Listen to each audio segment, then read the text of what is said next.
Hello friends, ഇന്ന് നമ്മൾ നോക്കുന്നത് നമ്മൾ ബാത്റൂമിൻ്റെ അകത്ത് കുളിക്കുന്ന വെള്ളം കാര്യങ്ങൾ വാഷ് ബേസിനൊക്കെ കൊടുക്കുന്ന സമയത്ത് പുറത്തേക്ക് പോകുന്നതിന് വേണ്ടിയിട്ട് മുന്നായിട്ട് നമ്മൾ ട്രാപ്പ് കൊടുക്കാറുണ്ട്. അപ്പോൾ ഈ ട്രാപ്പ് കൊടുത്തിരുന്നാൽ തന്നെയും ടൈല് കാര്യങ്ങൾ വെക്കുന്ന സമയത്ത് അതിൻ്റെ ഗ്രേറ്റിങ്സ് തടസ്സമാവുന്ന സമയത്ത് നമ്മൾ അതിൻ്റെ അകത്തുനിന്ന് കുറേ കാര്യങ്ങൾ നമ്മൾ അറിയാതെ തന്നെ ടൈലോ കാര്യങ്ങളൊക്കെ ചെയ്യുന്നവർ ഊരിക്കളയാറുണ്ട്. അതാണ് മെയിനായിട്ട് നമ്മുടെ ബാത്റൂമിൻ്റെ അകത്ത് സ്മെല്ല് വരാനുള്ള മെയിൻ കാര്യങ്ങളിലൊന്ന്. അതെന്തുകൊണ്ടാണെന്ന് നമുക്ക് ഈ സ്മെല്ല് എങ്ങനെ കുടിയിൽ നിന്ന് വരുന്ന സ്മെല്ല് എങ്ങനെ ബാത്റൂമിൽ വരാതെ തടയുമെന്ന് നോക്കാം. നിങ്ങൾ ഈ കാണുന്ന മൾട്ടി ട്രാപ്പാണ് വരുന്നത്. അതിൻ്റെ അകത്ത് 4 കണ്ടോ, മെയിനായിട്ട് വരുന്ന 2 ഇഞ്ച് ഔട്ടാണ് വരുന്നത്. ഈ കാണുന്നതെല്ലാം 1.5 ഇഞ്ചാണ്. 1.5 ഇഞ്ച് വരുന്ന ഏരിയകളല്ല വാഷ് ബേസിൻ്റെ ഏരിയ. അതുപോലെ തന്നെ നമുക്ക് ഇനിയിപ്പോൾ വേറെ ഏതെങ്കിലും സെലക്ഷനിൽ നിന്ന് വരുന്നതാണെങ്കിലും ഇതെല്ലാം നമുക്ക് ഇതിലേക്ക് കണക്ട് ചെയ്യാം. 3 എണ്ണം നമുക്ക് ഇതിലേക്ക് കണക്ട് ചെയ്യാം. ഈ കാണുന്ന 3 എണ്ണത്തിലേക്ക് കണക്ട് ചെയ്യാം. ആവശ്യമില്ലാത്ത നമുക്ക് അടയ്ക്കാനായിട്ട് അതിൻ്റെ ക്യാപ്പ് കൂടി തന്നിട്ടുണ്ട്. അത് അടയ്ക്കുമ്പോൾ പശ വെച്ചിട്ട് വേണം അടയ്ക്കാനായിട്ട്. ഇതാണ് നമുക്ക് മെയിനായിട്ട് ഔട്ട് വരുന്നത്. ഈ ഔട്ട് വരുന്ന ഏരിയ നിങ്ങളൊന്ന് ജസ്റ്റ് നോക്കി അറിയാൻ പറ്റും. കണ്ടോ, ഏകദേശം 1 ഇഞ്ച് 1.25 ഇഞ്ചോളം ഹൈറ്റിലാണ് അതിൻ്റെ ഔട്ട് വരുന്നത്. അതായത് സിമ്പിളായിട്ട് ഉദ്ദേശിച്ചാൽ അത്രയും വെള്ളം, ഏകദേശം വെള്ളം എപ്പോഴും ആ ട്രാപ്പിൽ ഫുള്ളായിട്ട് ഉണ്ടാവണം എന്നാണ് പറയുന്നത്. അതായത് അതിന് മുകളിൽ നിന്ന് വെള്ളം വരുമ്പോൾ മാത്രമേ പുറത്തേക്ക് പോകുള്ളൂ. ഇനി അതിൻ്റെ അകത്തൊരു എക്സ്ട്രാ ഒരു ക്യാപ്പ് ഇരിക്കണം കാണാൻ സാധിക്കും. അത് നമുക്കിങ്ങനെ ഊരിയെടുക്കാം.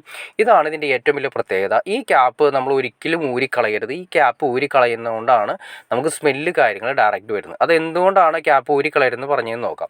ഇപ്പോൾ നിങ്ങൾ ശ്രദ്ധിച്ചറിയാൻ പറ്റും. ഈ കണ്ടോ, അതിൻ്റെ അകത്ത് നിൽക്കുന്ന വെള്ളത്തിൻ്റെ അളവ്, അതിൽ നിന്ന് പുറത്തേക്ക് പോകുന്ന അളവ് നമുക്ക് ജസ്റ്റ് അറിയാൻ പറ്റും. കണ്ടോ, ഇത്രയും വെള്ളം മുകളിലേക്ക് 1.5 അല്ലെങ്കിൽ 1.25 ഇഞ്ച് വെള്ളം വന്നാൽ മാത്രമേ പുറത്തേക്ക് പോകുള്ളൂ. അപ്പോൾ ഏകദേശം പറയുന്ന നമ്മൾ ഇന്ന് കണക്ട് ചെയ്തിരിക്കുന്ന സാധനങ്ങളിലെല്ലാം ഇതിൻ്റെ താഴെ വെള്ളം വന്ന് എപ്പോഴും ഒരു ലെവലിൽ, ഒരു ചെറിയ ലെവലിൽ എപ്പോഴും വെള്ളം അവിടെ ഉണ്ടാവും.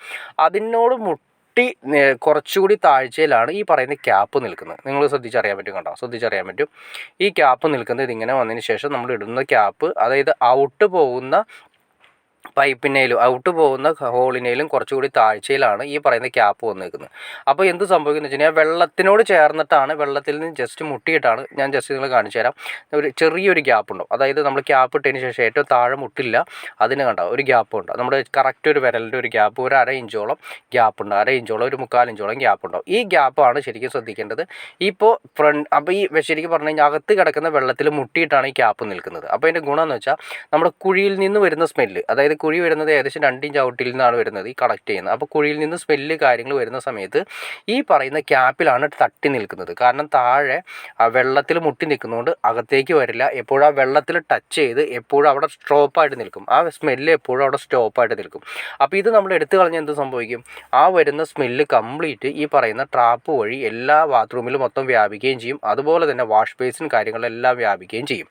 അപ്പോൾ ഇതാണ് ശ്രദ്ധിക്കേണ്ട കാര്യം. ഒരിക്കലും ക്യാപ്പ് ഊരിക്കളയരുത്. അതാണ് അതിൻ്റെ ഏറ്റവും ട്രാപ്പായിട്ട് യൂസ് ചെയ്യുന്നുണ്ടെങ്കിൽ ആ സ്മെല്ല് കാര്യങ്ങൾ ടൈറ്റ് ചെയ്ത് നിർത്തുന്നത് ഈ പറയുന്ന ക്യാപ്പ് സെക്ഷനാണ് വരുന്നത്.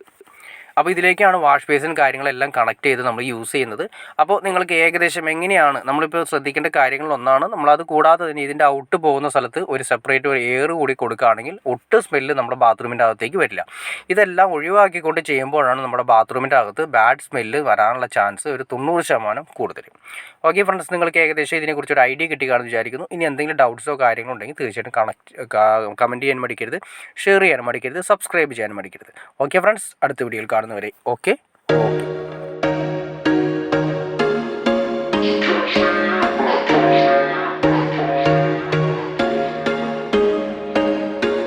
There was once a day that I would pray for you. I'd go and misbehave just so you'd notice too. Sneaking looks up and down from across the room.